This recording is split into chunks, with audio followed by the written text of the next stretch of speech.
Welcome to Expert Views on ADR Ever, a podcast about simplifying alternative dispute resolution in a bid to attract more users to settle their disputes or conflicts.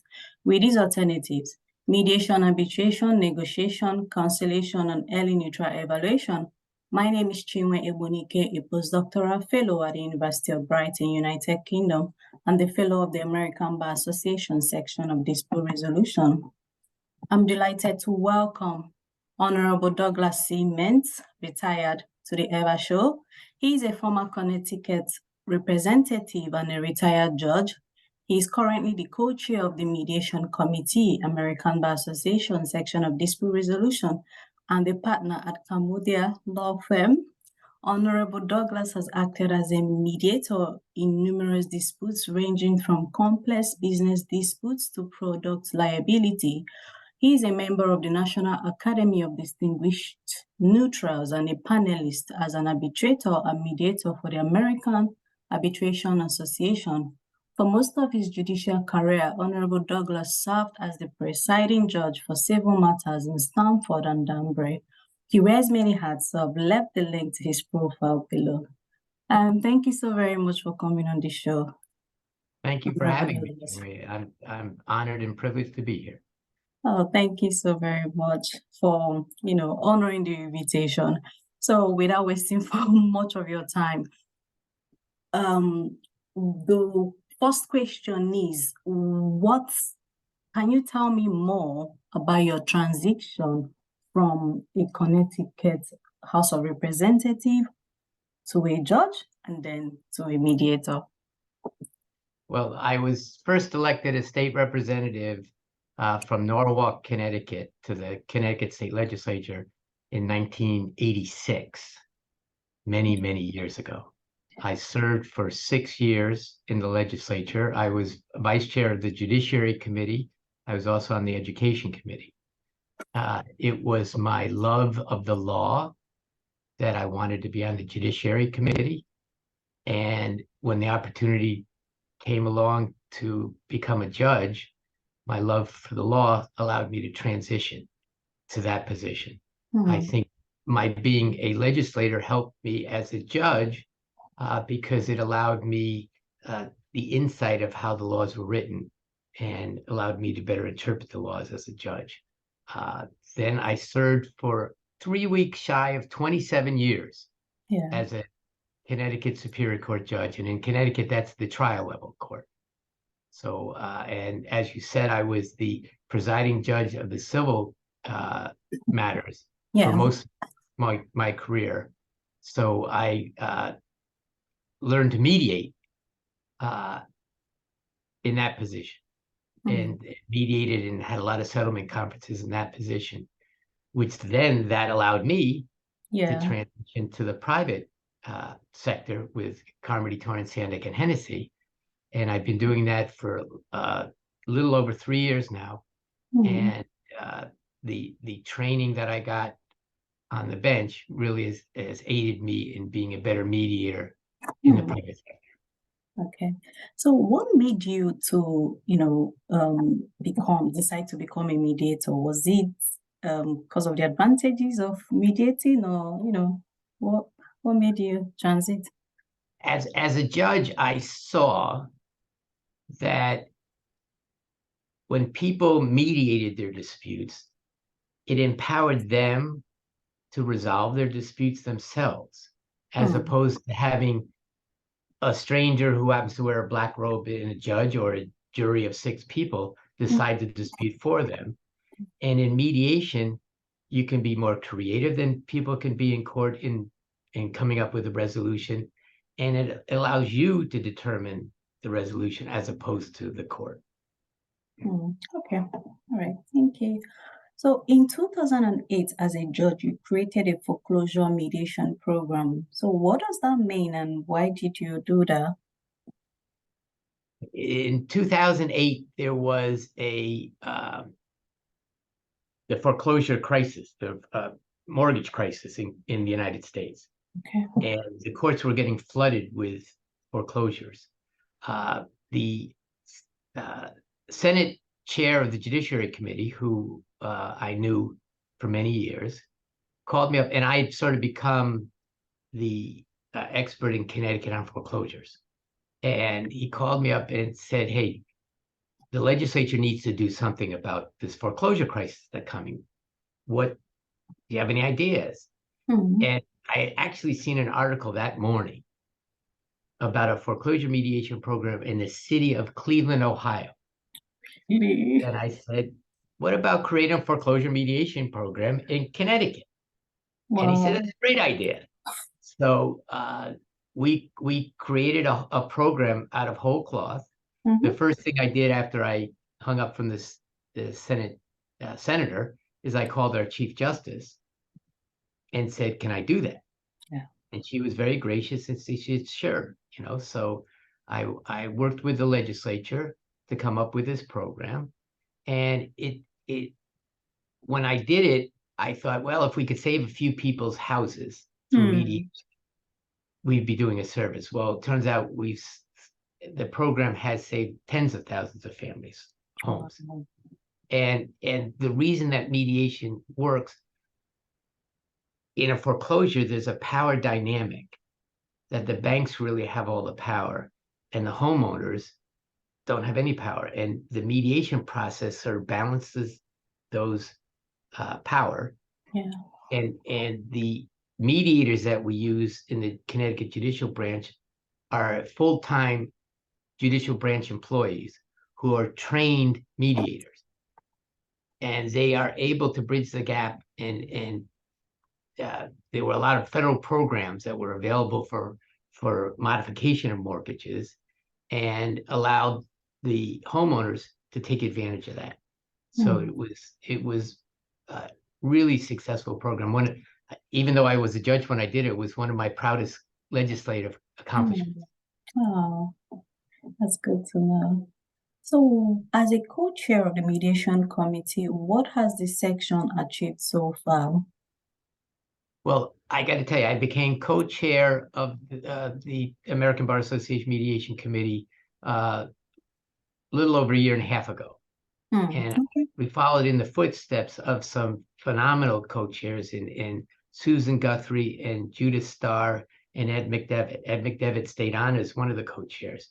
And with Gabrielle Hartley, myself, and Ed McDevitt, we've continued the work that the prior co-chairs do. And we really have focused on education. So we have monthly meetings in which we bring in speakers to help educate all our colleagues, and allows people to learn about mediation and also have networking capabilities. This past month, I had the Chief Justice of the state of Connecticut Supreme Court, Chief Justice Richard Robinson, came, and he did a whole program on implicit bias and how that affects mediators and how mediators should work with it. So we're really doing some wonderful things with the committee, and it's been worthwhile but fun. Yeah. All right. Thank you. So what is your advice for potential users of ADR and people pursuing a career in ADR? If you want to pursue a career in ADR, I think law schools are finally thinking about courses on ADR. So you want to take some courses. You want to figure out your style, your niche in the ADR world. Can you be a facilitative mediator? Can you be a evaluative mediator? Can you combine the two philosophies, conciliation, ombudsman? There's so many areas of dispute resolution that people can get into that it really is a necessary adjunct to our system of justice, because I always have been an advocate of dispute resolution in mediations in arbitration, because it first of all, it helps the court system, because there's certain cases that need to be tried. And if every case has to be tried, nothing would ever get done. So mediation in arbitration relieves the pressure on the court system to try the cases that really have to be tried, while allowing the cases that can resolve with the alternative dispute resolution system to really contribute to that. And the benefit to the parties, we've already gone over it, that the cost is less, it empowers them to resolve it. So it's just a wonderful system. Okay. All right. I think two more questions to go. So what is the way forward for the mass advocacy or awareness on the benefits of utilizing ADR for settling disputes? Especially in workplace conflicts. I don't know if you know anything about workplace conflict. Well, I think a lot is education. Yeah. Okay. So people, and I think it's incumbent on mediators. Yeah. To do this, talk to you on this podcast, and a lot of people will see this and will see the benefits of mediation. Yeah. And we also have to go to the court systems and get the judges to buy into mediation, that it's important to empower people to resolve their disputes. And I think a lot of the court systems now are really buying into it. The Chief Justice of the Connecticut Supreme Court, as I said, came to speak to the Mediation Committee. Yeah. He understands he understands how important it is. So it encourages people to do that. In terms of the workplace, it's again reaching out to corporations, reaching out to workplaces, and explaining to them the whole process and the benefits of mediation to resolve the disputes. All right, thank you so very much. So when you mentioned in the mediation committee holds webinars, so is he open for the general public or?